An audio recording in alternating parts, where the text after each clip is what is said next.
Now we are going over to the problem number 4. Because 3 belongs to the same type as 2, we are going to refer to the problem number 4. The question asked is, how would you convert 4-nitrotoluene? This is 4-nitrotoluene. How will you convert 4-nitrotoluene to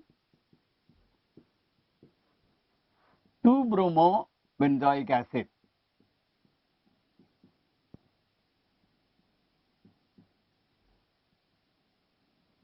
This is the question that is asked. How will you convert 4-nitrotoluene to 2-bromobenzoic acid? This involves a few steps. We will go through the various steps one after the other. First one is, start with 4-nitrotoluene.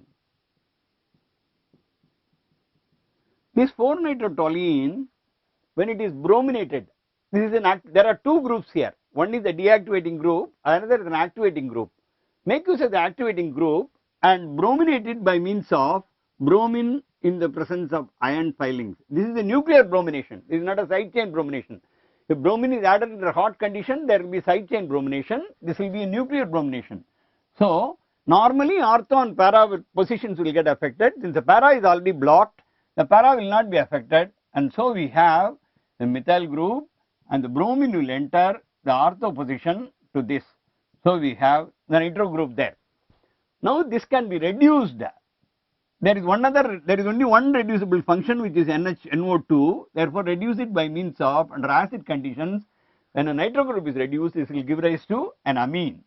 So this will give the methyl. This bromine, this is not affected. This bromine is not affected. This methyl is also not affected. But NO2 becomes NH2 because of reduction. So this is actually that is taking place. Now this, as you know, is an aromatic primary amine. Therefore, treated with sodium nitrite and HCl at 0 to 5 degrees or 0 degrees even, close to low temperature, 0 to 5 degrees. If we do, this will undergo diazotization. When it undergoes diazotization, this will give all these things will remain there. This will become a diazo group. The amino group will become a diazo function. NH2, this will become N double bond. This substituted benzene, diazonium, chloride will be obtained. Now remove the whole thing. This process is known as deamination. That is, from the amine, you want to convert this into this and remove the amine and treat this with H3PO2.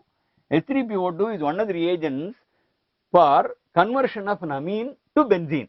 In other words, this process is referred as deamination. This NH2 is converted to the diazonium salt. The diazonium salt, which on treatment with hypophosphorus acid, is one of the very powerful reducing agents. When it is treated with that, this will give rise to the bromine, methyl, bromine, but this will be totally removed. There won't be anything in this. Now we have a methyl and bromine, oxidize this. Under carefully controlled conditions, bromine will not get affected by the oxidation. This will give rise to the methyl group. It can be oxidized even by means of alkaline permanganate solution. Will give rise to this compound, which is 2-bromobenzoic acid. 2-bromobenzoic acid. These are all the various steps that are involved in this. This is a multi-step. This is what is referred as a multi-step synthesis. We are synthesizing this from this through a number of steps.